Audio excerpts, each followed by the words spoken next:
19 de agosto de 2014.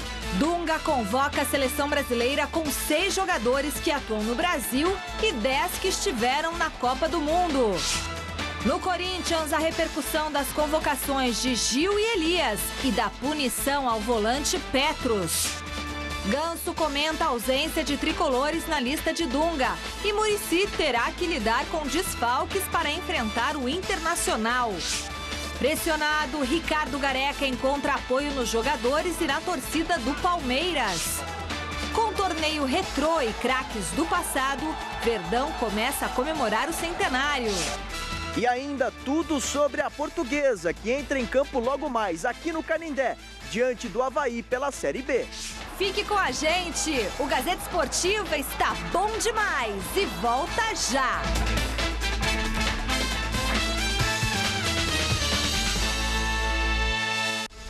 Olá, boa noite! Hoje o técnico Dunga fez a primeira convocação da seleção brasileira. Entre os 22 convocados, 6 atuam no Brasil e 10 estiveram no último Mundial. Entre os que jogam por aqui, Gil e Elias do Corinthians. Vamos ao vivo do CT Joaquim Grava, onde o repórter Felipe Sboril está com o zagueiro Gil, neste momento chamado pela primeira vez para a seleção brasileira. Boa noite, Sboril! Transmita aí os nossos parabéns ao Gil. Até rimou.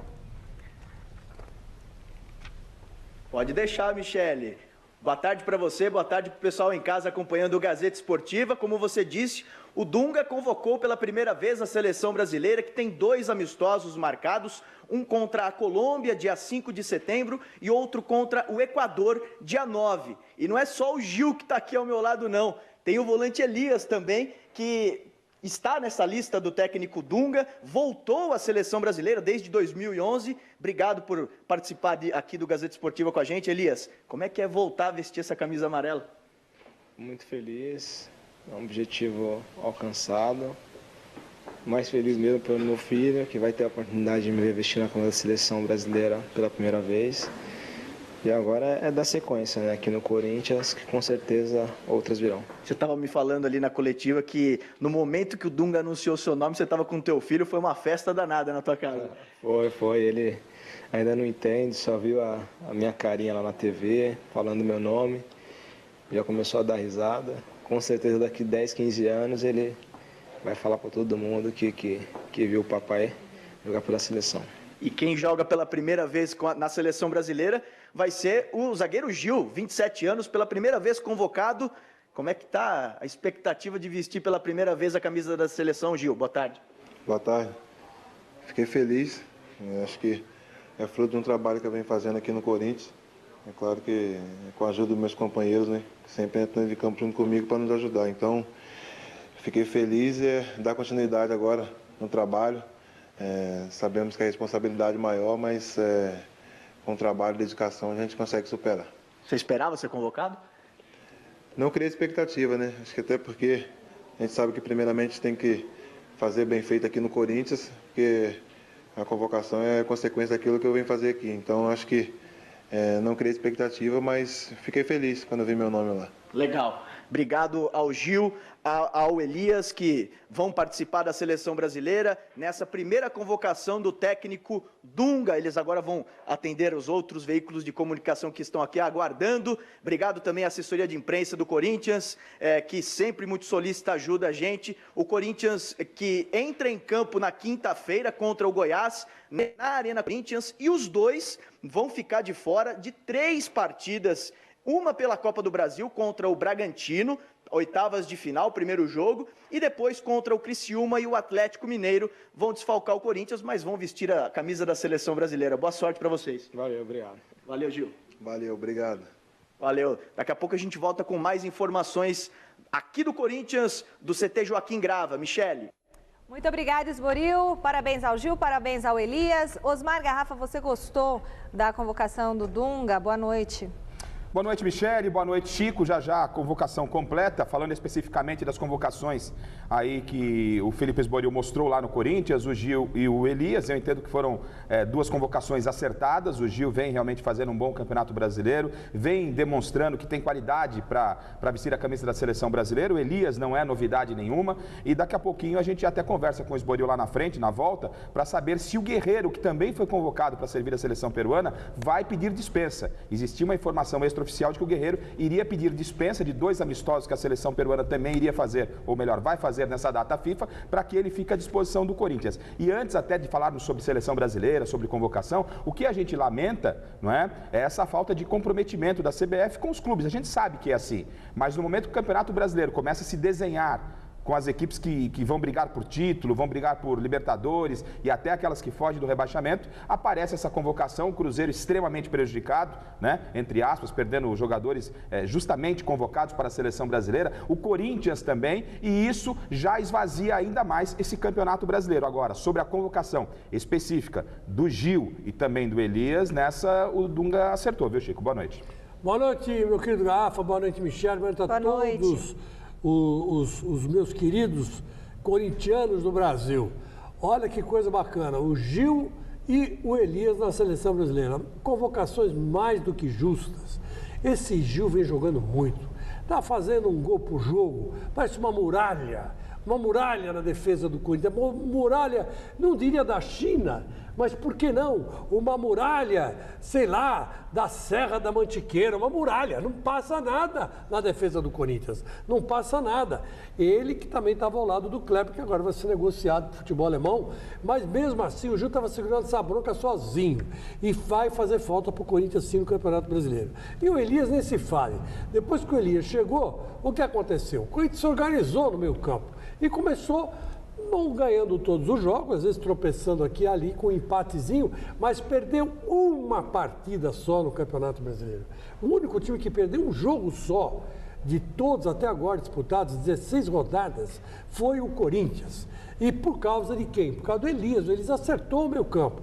E o Gil parece uma barreira lá atrás, é uma muralhaça, né? E está aí o gol do Elias contra o Bahia no jogo de ida, aqui na Arena Itaquera, né? E mostrando que não tem conversa, os dois tinham que ir mesmo, só faltou um para ser chamado. Diante do quadro, já que o Guerreiro está indo para o Peru, eu vou tirar o pé, mas faltou o Cássio, né, gente? Pelo amor de Deus. O Cássio é uma outra parede no gol do Corinthians. Não está tomando gol bobo e está fazendo milagre. No lugar do Jefferson ou do Rafael? Do Jefferson. O Rafael até que merece uma chance, mas dá licença, o querido Cássio também já está merecendo faz tempo. Ok, Chicão. Bom, seleção brasileira com poucas novidades e 10 jogadores que participaram da equipe que deu aquele vexame na Copa do Mundo. O técnico Dunga anunciou a convocação para os amistosos contra a Colômbia no dia 5 de setembro em Miami e no dia 9 em Nova Jersey, diante do Equador. Goleiros: Jefferson, do Botafogo, e Rafael Cabral, do Napoli. Zagueiros: Davi Luiz e Marquinhos, ambos do Paris Saint-Germain, Gil do Corinthians e Miranda do Atlético de Madrid. Laterais: Maicon da Roma, Felipe Luiz do Chelsea, Alexandre e Danilo, os dois do Porto. Meio-campistas: Luiz Gustavo do Wolfsburg, Elias do Corinthians, Fernandinho do Manchester City, Ramírez do Chelsea, Everton Ribeiro do Cruzeiro e Oscar do Chelsea. Atacantes: Hulk do Zenit, Ricardo Goulart do Cruzeiro, William do Chelsea, Neymar do Barcelona, Felipe Coutinho do Liverpool e Diego Tardelli do Atlético Mineiro.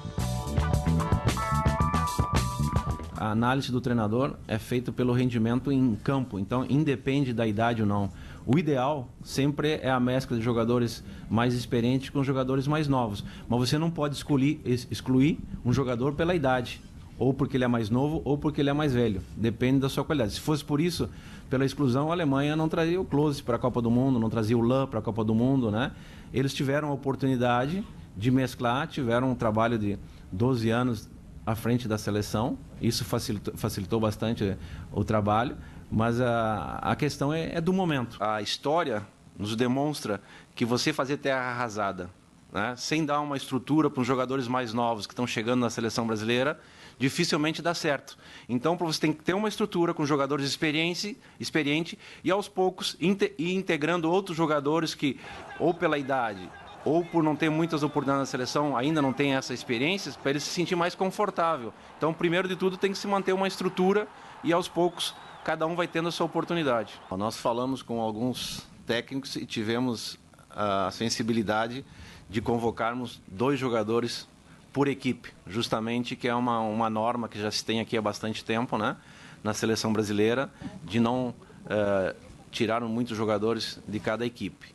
Logicamente, todo treinador tem a liberdade de pensar e de agir como entende. Agora, a prioridade é a seleção brasileira, né, é o sonho de qualquer jogador estar na frente da seleção brasileira, e para nós montarmos uma seleção, né, temos que ter a colaboração dos treinadores, né, a paciência dos treinadores, das suas equipes, para que esses jogadores estejam na seleção. Olha, meus amigos, eu não sou muito fã do Dunga, mas eu sou obrigado a admitir que ele fez certo.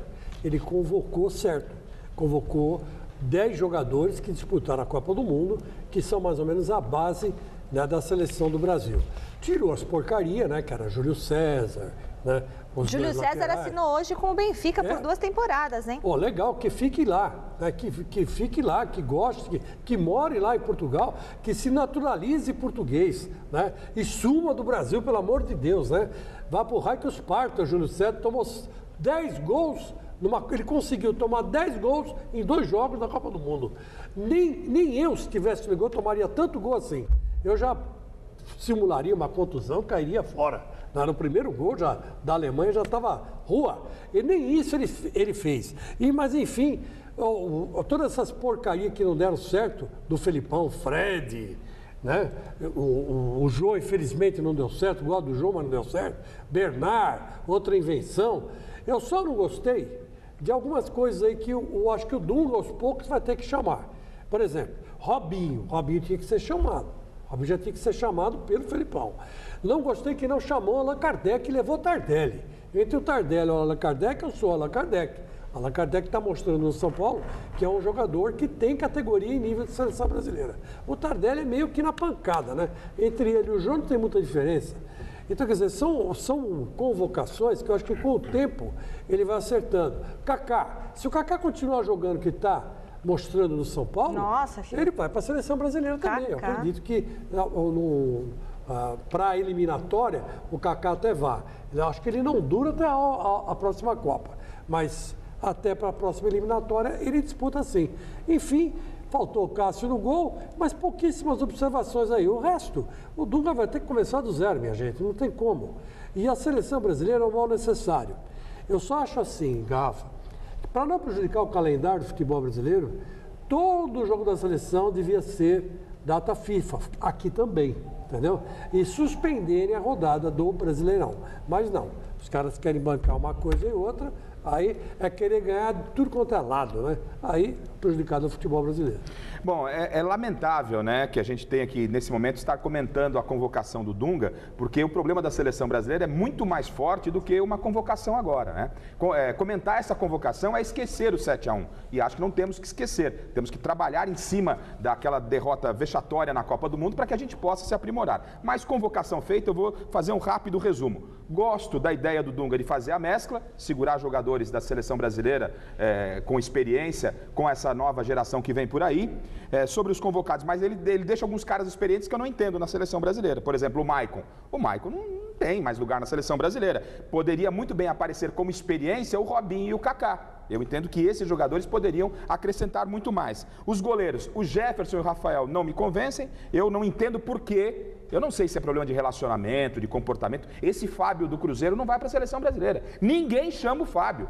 né? Nos bastidores dizem que o cara é uma marra, mas ele é o melhor goleiro do Brasil hoje. Então, para mim, eu levaria o Fábio e o Vitor. Não entendo no processo de renovação como é que o Lucas do Paris Saint-Germain, mesmo não tão bem no Paris Saint-Germain, não pode aparecer numa convocação do Dunga. O Kardec é outro nome também, outra ausência sentida entre ele e o Tardelli. Eu levaria o Kardec. E agora, para fechar, eu quero citar aqui a entrevista que o Dunga deu essa semana à revista Época. E aí perguntaram para o Dunga se o Neymar era craque. E ele disse que não é craque, porque falta a chancela de campeão do mundo. Ou seja, o Dunga falou uma grande bobagem, né? Uma grande bobagem. Então quer dizer que o Sócrates, na concepção do Dunga, não foi craque. O Zico não foi craque. Toninho Cerezo não foi craque. O Dunga foi mais jogador do que o Falcão, que não foi campeão do mundo. E aí ele compra a briga com o que nós temos de melhor, que é o Neymar, pô. É claro que o Neymar é craque, é claro que o Neymar vai evoluir, mas o Dunga tem que pensar antes de falar a groselha que ele falou. Até o Messi e o Cristiano Ronaldo não são craques pro Dunga, nunca foram campeões do mundo. Bom, mas ele disse que não significa que quem não foi convocado não vai ser chamado nas próximas listas. Essa é apenas uma primeira convocação, né? Vote na enquete que está no ar no site gazetesportiva.net. A pergunta é a seguinte: você gostou da primeira convocação do Dunga no retorno à seleção brasileira? Sim ou não? Resumindo, sim ou não, Garrafa? É sim com N, se é que é possível, você entendeu o que eu quero dizer. Sim com N. Escreva sim e põe o N, não põe M, para ser um sim completo, é sim. E o Chico? Olha, Michele, sim, porque não tem jeito, é a primeira convocação depois da terra devastada, né? Então aí o que vier é lucro. Calma também, pelo menos não chamou o Fred, nem o Jô, chamou tá o Fred, ótimo. pelo amor de Deus. E nem o Daniel Alves, nem o Marcelo, tá Tony, bom. Júlio César, tá bom. A gente quer saber a sua opinião, então acesse o site e vote o resultado no final do programa de hoje. E depois de quase 4 meses, após ter trocado o Palmeiras pelo São Paulo, o atacante Allan Kardec rebateu as declarações que o presidente Paulo Nobre fez com relação à saída dele.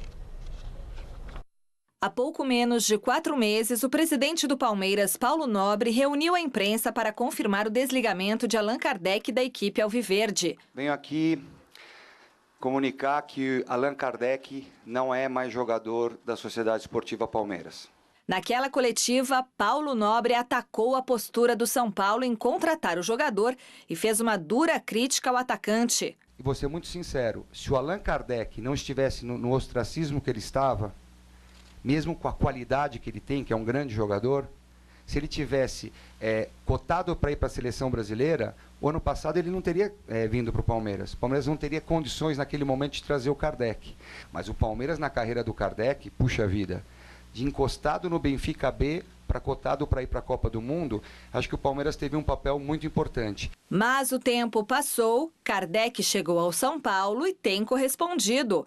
E depois de fazer o gol da vitória diante do ex-clube no Clássico de domingo, ele teve a chance na coletiva de ontem de responder à crítica de Paulo Nobre. Foi algo que chateou muito, porque a pessoa, para falar, ela tem que saber. Então, quando ela fala bobagem, prefiro não dar ouvidos, porque quando eu estava aqui no Brasil, estava no Santos, estava titular ao lado de Ganso, Neymar, Elano, jogadores que tinham acabado de ganhar uma Libertadores, fomos campeões paulistas e eu retornei para o Benfica. E quando se fala em ostracismo, você tem que saber o que aconteceu na história.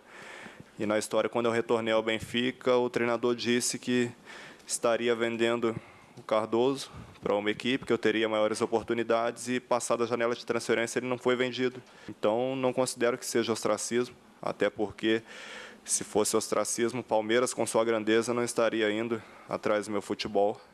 E não foi somente o Palmeiras, tiveram outras grandes equipes. Então, eu fiquei na minha. Sinceramente, eu nem procurei dar ouvidos e sequer lembrei dessa situação também. Eu acho que quem tem boca fala o que quer, às vezes escuta o que não quer também, e a minha vida está tranquila. Eu sei que eu agi corretamente, embora muitos não aceitem isso, mas inúmeras situações aconteceram aí depois da minha saída, então eu estou com a cabeça tranquila. Eu sei que a pessoa mais sensata, se pensar com a razão, ela estará vendo que eu agi de maneira correta, ao invés das pessoas que só pensam com a emoção ali, na hora, com o seu clubismo. Bom, existem várias versões do porquê o Kardec saiu do Palmeiras e foi para o São Paulo. Várias versões, não é? E eu respeito demais o presidente Paulo Nobre, acho ele muito bem intencionado, mas acho que essa foi a grande bobagem, o grande equívoco que a administração dele cometeu. Perdeu o Kardec, não sei se por 5, por 10, por 20 ou por uma comissão a mais ali para o empresário. O que você não pode é, numa época de vacas magras, né? Numa época de ausência de talentos, você perder a sua referência. Né? E ainda para o rival. E o que aconteceu? Só dor de cabeça. O São Paulo sapecou o Palmeiras no final de semana com o gol do Kardec. Pô, né? Time grande não pode perder o Kardec como perdeu. Ah, mas o Kardec não é tudo. Não estou dizendo que o Kardec é um mega craque. Mas pelo nível do futebol brasileiro, pelo nível dos jogadores, você tem o Kardec no seu elenco como referência, não pode perder por 10, 15, 20 ou 100 mil reais. Faz uma composição, tá cheio de cara lá no Palmeiras que não joga porcaria nenhuma, patavina nenhuma, não tá ajudando absolutamente nada, já foi embora, rescindia o contrato desses caras e segurava o Kardec. Véio. Esse, para mim, foi o grande equívoco da administração Paulo Nobre. E eu repito, não sei quem está com a razão, mas que o Palmeiras bobeou, Chico. Ah, bobeou, claro que bobeou. Não pode perder um cara que é o Allan Kardec, porque é um cara que faz diferença. Eu gostaria de ter ele de centroavante no Corinthians. Oh, e por que não? E outra coisa, quando ele passou pelo Santos, ele cansou de fazer gol. Era ele, aquele Cícero que está no Fluminense fazendo um gol por jogo. Como também. Diz o Dunga, não tem a chancela de campeão, não é craque. Mas é um jogador diferenciado. Mas é um jogador que tem por aí. Sabe fazer gol, faz muito gol de cabeça, então tá verdade que fez um gol de cabeça no próprio Palmeiras. Né? Então, eu acho que... Jogador comprometido, não é da noite e tal. Não é da noite, cara tranquilo, cara gente boa, de família, né? Aí foi bobeado da diretoria do Palmeiras mesmo. Você falou que o Dunga falou que o Neymar ainda não é craque, que tem que ganhar, né? E o nosso telespectador, o Jackson Dionísio, disse que o Dunga também não é treinador. Boa. Não, mas ele ganhou uma Copa das Confederações na Alemanha. Eu só tenho que... Verdade, boa. Vale o que também, Copa das Confederações? Vale o quê? Não valeu nada, Felipe. Aliás, nós estamos ganhando toda hora essa porcaria dessa Copa aí, depois chega na Copa do Mundo, ó. O que vale é a Copa do Mundo. Faltam 7 dias para o Palmeiras completar 100 anos de existência. Apesar das coisas dentro de campo não estarem tão bem, fora dele os torcedores têm muitos motivos para celebrar uma das mais bonitas e vitoriosas histórias do futebol brasileiro. No último sábado, o clube organizou um torneio retrô, com craques do passado, do Verdão, e com clubes que fizeram parte desses 100 anos de Palmeiras. Veja na reportagem de Adriano Dolfi. Ano 1941. O local, a simpática Rua Javari na Moca, no estádio do Juventus, um clássico reduto italiano em São Paulo. Uniformes, a torcida, a bandinha, o mesmo tipo de bola. Os árbitros, o ambiente da arrancada heróica do Palmeiras foi reconstruído para 2014, o ano do centenário do clube. O Palmeiras agora procurou resgatar isso aí para que todo mundo ficasse consciente de como era e como o futebol veio evoluindo. E a gente tem que entender essa parte aí, porque é importante isso, né?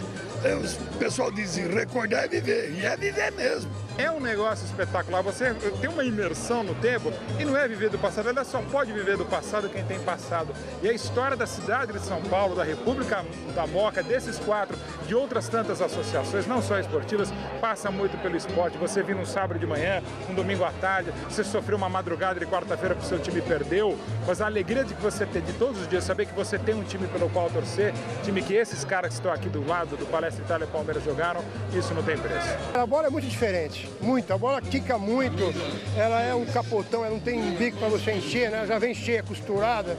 E eu fico imaginando como é que é também com ela molhada.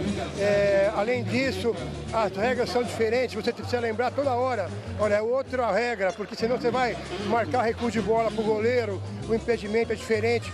Mas eu não sou contra, eu acho que é legal você evoluir nas regras, como todos os esportes, e ao mesmo tempo você manter aquilo que é a história, né? Porque a história é uma coisa muito importante num clube e no futebol. A diretoria do Palmeiras organizou a Taça Alberdan Catani, que contou com clubes como o Germânia, atual Pinheiros, o Paulistano Juventus e, claro, o próprio Verdão. Um torneio de Masters com a presença de craques do passado da história do clube. Ademir da Guia, o Divino, Edu Bala, Rosemiro e Evair foram alguns dos jogadores. Foram tantos anos, né? quase 5 anos vestindo essa camisa, né? Passamos por muitas dificuldades, mas tivemos muitas alegrias, né? Então, poder participar e fazer parte desse centenário, para mim é um orgulho. Aquilo que você planta, você colhe e você recebe. Então, nós tivemos uma história no Palmeiras, uma história bonita, mais alta do que baixo. Então, isso é um reconhecimento. E graças a Deus a gente pode andar de cabeça erguida. Contra o paulistano, o atacante Jorginho Cutinatti marcou esse golaço.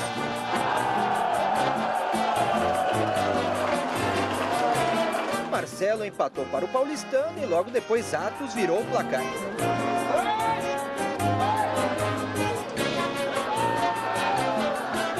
Segundo tempo, e o matador apareceu. Evair só completou para as redes o cruzamento. Um pênalti duvidoso que lembrou aquele do filme Boleiros.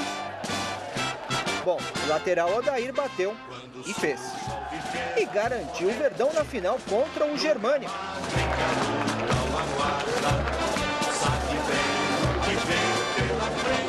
E parecia jogo oficial, bem disputado, às vezes com jogadas tragicômicas.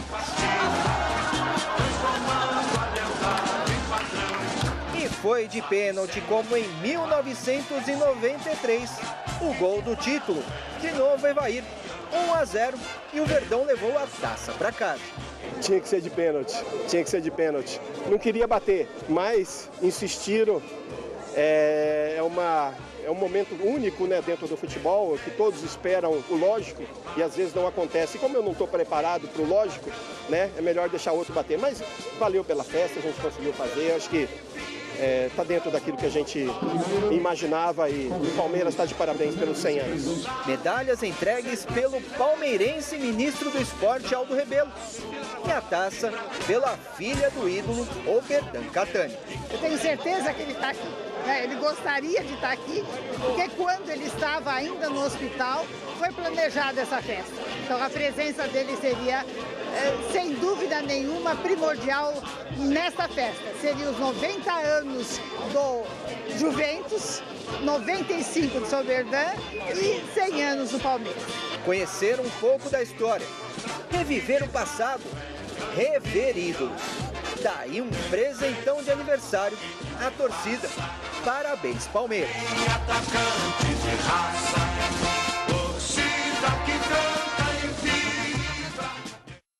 Lindo, e o mais lindo foi lá na Rua Javari, no meu Juventus, no campo do Juventus. Muito legal ver jogadores aí, o Evair fazendo gol. E o mais legal é quando a gente via a reportagem, o Chico relembrando o passado. É que deixa para outro dia, mas o Chico relembrando o passado aqui. Eu vou falar uma coisa para você, colocar esse time do Palmeiras aí, cabelão comprido, regiminho para eles, você vê, o Odair Bruxa tá jogando melhor que o lateral esquerdo do Palmeiras, ou não? Tá jogando melhor. O Rosemiro, o namoradinho da Raquel Berto, continua feio que nem o demônio, né? Cabelo branco. E o Evair, não sabe bater pênalti, né? E o Evair, nossa. Não sabe bater pênalti, não sabe fazer gol, né? Olha que jogada bonita, cara. Fez um gol, mostrou colocação, acho que é agora, ó. Quer ver? Vai bem colocado dentro da área, é agora. Dá uma olhada, ó. Ó o rebote. Olha aí. Isso aqui sente o cheiro do gol, né? E depois aquela cobrança de pênalti. Aquela cobrança de pênalti com muita categoria. Do Odair Bruxa. E tem aí o Odair Bruxa também. Olha. Quem bateu foi o Odair Bruxa. Esse foi o Odair Bruxa. Que tinha cabelo comprido faz tempo. Jogou no Novo Horizontino. Enfim, é a história do Palmeiras, né? E os dirigentes que passam por lá, alguns bem intencionados, outros também bem intencionados, mas incompetentes, não pode deixar de reverenciar, né, essa turma toda, porque esses, Chico, que realmente fizeram a história do Palmeiras, da sociedade esportiva Palmeiras. Olha vai, pelo amor de Deus. Nossa Senhora. Pode contratar só para bater pênalti. Deixa pronto. Contrato. É melhor que o Valdívia. Vou fazer coisa melhor que o Valdívia. Custo-benefício, não tenho dúvida. Porque o Evair é o seguinte, bota os 5 minutos finais, o Evair. Ou ele faz um gol de pênalti, bate uma falta, ou faz um gol de cabeça. E não afina, não fica tendo piti lá no campo, que dói o nariz, que tá com coxa doendo. Só senti a ausência do Ademir da Guia nessa festa aí. Viu o Dudu, mas não viu o Ademir, hein? É verdade. Ademir que representa muito, né? Um dos maiores ídolos da história, se não o maior da história do Palmeiras. Vamos falar agora. Você pode interagir com a nossa equipe através do nosso Twitter, @GazeEsportiva, e também entrar nos nossos blogs no site gazetesportiva.net. tá? Aliás, deu a maior polêmica o que eu escrevi sobre o Petros, então entre lá no site gazetesportiva.net. E você escreveu com razão, parabéns. Escrevi com razão, mas todo mundo tá brigando comigo, me xingando. Tá lá na capa, Michele explica a polêmica. E a gente vai falar sobre isso já já. Quem não tá xingando você é o Américo Ming, de Caieiras. Tá dizendo que o teu texto foi brilhante. Parabéns, Michele. Lindo, amo Caieiras. E eu quero mandar um beijo para dona Clarice Bessa, mãe do Zé Diniz. Dona Clarice, que hoje completa 78 anos. Um beijo para a senhora e para o nosso telespectador Marcelo Queiroz, que assiste todo dia o Gazeta Esportiva e está assistindo a gente direto do hospital. Melhoras para você, Marcelo. Hora de um rápido intervalo no Gazeta Esportiva. Daqui a pouquinho, Paulo Henrique Ganso comenta a ausência de São Paulinos na lista de Dunga. O apoio do elenco a Ricardo Gareca no Palmeiras e a batalha da Luzinha na Série B. Fique com a gente, voltamos já.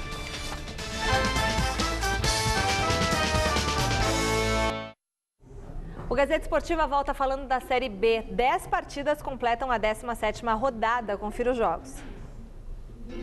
Logo mais às 7h30, o Paraná Clube recebe o Icasa. O Joinville tem pela frente o Boa Esporte. O Ceará tem compromisso com o ABC de Natal. O Sampaio Corrêa joga contra o Santa Cruz. O Oeste vai a Pernambuco enfrentar o Náutico, enquanto que o América Potiguar encara a Ponte Preta. Às 10h10, o América Mineiro pega o Luverdense. O Vasco da Gama visita a equipe do Vila Nova. O Bragantino tem encontro com o Atlético Goianiense. E fechando a rodada, a Portuguesa recebe o Avaí. Em situação complicadíssima na competição, com apenas 2 vitórias em 16 jogos, a vice-lanterna Portuguesa tenta amenizar a crise contra o Avaí no Canindé. O repórter Filipe Sboril acompanhou o último treino da Lusa. A última vitória da Portuguesa aconteceu no longínquo 3 de junho, no Canindé, diante do América Mineiro. De lá pra cá, o time não se acertou. Mudou de técnico, apostou em Silas, mas amarga a zona de rebaixamento. Não tem mais ninguém hoje que você possa dizer, esse aqui nós vamos bater, esse aqui são 3 pontos garantidos. Você pode até fazer uma projeção, mas na hora do jogo a coisa toda muda. Já não é de hoje que a Portuguesa vive esse mau momento no Campeonato Brasileiro da Série B. Não vence há 6 rodadas e o fator psicológico começa a pesar sobre os jogadores. Isso é um pouco geral, mas quando você tem jogadores, ela não depende só da parte psicológica, essa estabilidade, ela depende também às vezes de mudanças que são feitas, jogadores, né, que não conseguem manter o mesmo nível. Mas a gente tem jogadores experientes aqui também no grupo, que já viveram isso antes em outros lugares. Tanto aquela ansiedade para ganhar, para subir de divisão, para ser campeão, como aquela ansiedade mais negativa, que é aquela ansiedade de ter que sair de lá de baixo, aquela pressão. Nesta terça-feira encara o Avaí, 4º colocado na competição. A obrigação por uma vitória aumenta a cada jogo e o fator casa pode ajudar. O campo é bom, a Portuguesa sempre nos seus domínios. Eu lembro que eu vinha jogar aqui com São Paulo, não lembro de ter ganho aqui no Canindé, mesmo jogando outros campeonatos, Campeonato Paulista mesmo da Série A, joguei contra a Portuguesa aqui, perdemos o jogo aqui, quer dizer, é sempre muito complicado jogar aqui. Depois ainda pega o líder da competição. Sábado será dia de enfrentar o Ceará. 2 jogos em casa, na sequência, um benefício que a Lusa pode usufruir de forma positiva. Realmente é trabalhar o dia a dia, porque está todo mundo fazendo a mesma coisa. A diferença é quem faz melhor. Então é o que tem colocado batido nessa tecla com relação aos nossos jogadores. Todo mundo está fazendo um certo tipo de trabalho parecido. Todo mundo trabalha bem durante a semana, todo mundo tem os vídeos, todo mundo trabalha a parte fisiológica, todo mundo da fisiologia, todo mundo trabalha as questões dos scouts, essa coisa arada toda. A diferença é quando baixa no campo e executa aquilo, né, para o qual se preparou. Contra o Sport amanhã, o Palmeiras não tem opção. É vencer ou vencer. E o Garrafa acompanhou o treino do Verdão na manhã de hoje. Abatido. Assim estava o técnico Ricardo Gareca depois da derrota para o São Paulo domingo no Pacaembu. Seguro que a diretoria, a torcida, todo tem limites. Mas eu também tenho limites. No treinamento dessa manhã na academia, a expectativa era saber se Gareca tinha ou não chegado ao seu limite. Mas isso ainda não aconteceu, pois ele comandou normalmente o treinamento, preparando a equipe que amanhã enfrenta o Sport no Recife pelo Campeonato Brasileiro. E apesar da ausência de bons resultados, o treinador palmeirense tem encontrado apoio na torcida e em seus próprios jogadores. La verdad que tenemos que tener confianza todos en él y en todo el equipo. Somos un grupo que está unido y que está trabajando para salir adelante, que está apoyando al técnico y que el técnico está confiando en sus jugadores. Para tentar sua primeira vitória no Campeonato Brasileiro como técnico do Verdão, Gareca amanhã não vai contar com Lúcio suspenso e Valdívia, que voltou a se lesionar. E a nova baixa do chileno é encarada com tristeza por aqui. Sabemos lo que significa Jorge. Es un jugador muy importante, es un muy buen jugador que le da mucho al equipo, pero tenemos que también estar tranquilos porque hay jugadores en el plantel que pueden hacer su trabajo de la misma manera, que van a dar todo por la camiseta y por el equipo. Entonces tenemos que estar tranquilos y tenemos que confiar en lo que tenemos detrás para salir adelante. Y le deseo una buena recuperación a Jorge. Hora de falar do São Paulo, que vai ter uma missão complicada amanhã contra o Internacional no Beira-Rio. Adriano Dolfi acompanhou o último treino do tricolor antes do embarque para Porto Alegre. Um treino de posicionamento, um rachão e, na sequência, finalizações. E muita conversa. Kaká, por exemplo, soube que viaja a Porto Alegre para o duelo com o Inter. Quem não conversa é porque está no departamento médico. Casos do Antônio Carlos e do Maicon. Muricy Ramalho tem apenas 19 jogadores à disposição. Tá difícil até de formar o banco de reservas. No clássico agora de domingo, a gente olhou para o banco, só tinha 5 jogadores e mais um goleiro. Então você já vê que reduziu bastante, né, a quantidade de jogadores e a qualidade também, porque os meninos saíram para a seleção, logo estão de volta. Mas a gente tem que...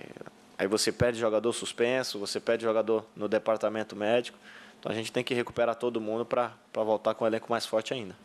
Ficou só na conversa também a possibilidade de Muricy Ramalho repetir a equipe que venceu o Palmeiras no clássico de domingo. Isso porque Souza recebeu o 3º cartão amarelo e está suspenso. Assim, Hudson deve ganhar uma oportunidade entre os titulares. Espero que o Hudson possa entrar e fazer o bom papel que ele vem treinando, vem mostrando nos treinamentos. Tem qualidade também.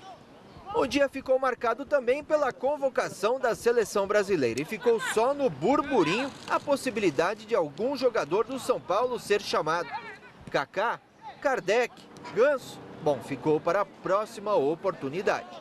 Frustração zero, não tem isso. O pensamento está voltado para o São Paulo.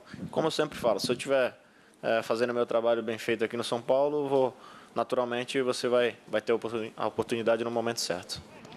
E acredite, o Paulo Henrique Ganso viu até um ponto positivo nessa convocação: desfalcar os rivais. A falta de jogadores vão sentir sim, porque são 2 grandes jogadores, né? Acho que foi o Everton e o Goulart, né? Os destaques praticamente do Campeonato Brasileiro, do Cruzeiro, e o Corinthians também. O Elias é um jogador de muita qualidade, então espero que eles possam fazer muita falta e os 2 times possam perder os pontos. Muito bem, voltamos a falar com o repórter Felipe Esboril, que está no CT Joaquim Grava. Esboril, qual foi a repercussão da punição de 180 dias ao Petros?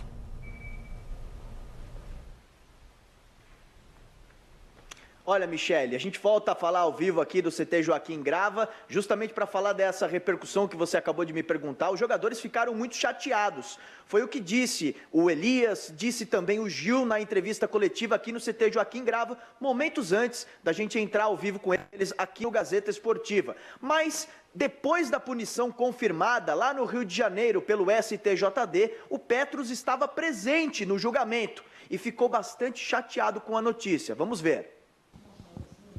É lamentável, é uma pena realmente as pessoas analisarem dessa forma diante de um jogador que tem um histórico totalmente limpo, que é um grande exemplo, que é um trabalhador e que depende disso. mas são eles que julgam.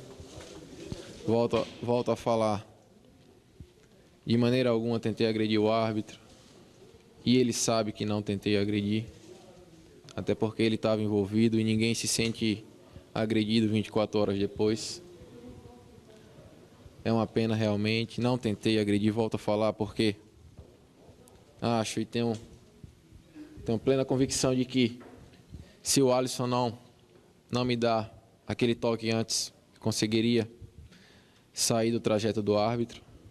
Uso sim o braço, mas uso para me proteger, até porque sou destro e se quisesse agredi-lo, teria usado o braço direito e a mão fechada, não aberta como usei. Saio muito triste, muito decepcionado, porque não é dessa forma que se pode julgar uma pessoa que não tem nenhum tipo de antecedente, de uma pessoa que de maneira alguma se encaixa no perfil de um desequilibrado, de um agressor.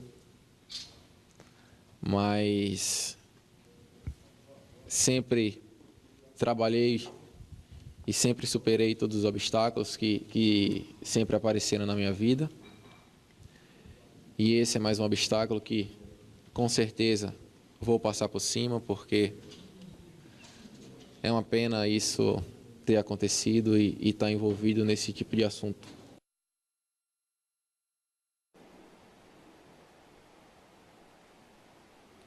Tá aí, o Petros bastante chateado com essa situação toda, e o Corinthians, até o final da semana, ele vai entrar com um recurso no pleno para tentar diminuir essa pena de 180 dias. Para finalizar rapidamente, o zagueiro Kleber não treinou mais uma vez nessa tarde aqui no CT Joaquim Grava, não treinou na segunda, não treinou hoje porque está na Alemanha acertando os últimos detalhes de sua transferência. Para o jogo contra o Goiás, Mano deve escalar Anderson Martins no lugar dele, ao lado de Gil. Tá bom, Garrafa? Um abração para vocês. Tá certo, obrigado, Esboril. A gente tem uma imagem aqui do Campeonato Brasileiro do ano passado, um lance na partida entre Vitória e Ceará, né? O jogador Renato Cajá, ó, ele vai lá e agride o árbitro. Ele dá um tapa, olha, ele é expulso, vai lá, fica indignado, dá um tapa no rosto do árbitro.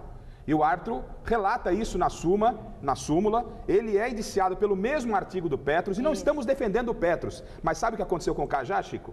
Não. Ele pegou 2 jogos de suspensão. O que demonstra é que o STJD não tem critério nenhum. E sim, lá dentro é feito politicagem. Porque aí, ó... Ele deu um tapa na cara do árbitro, o árbitro relatou. Ele empurrou e deu um tapa. Ele empurrou, xingou o árbitro e deu agressão.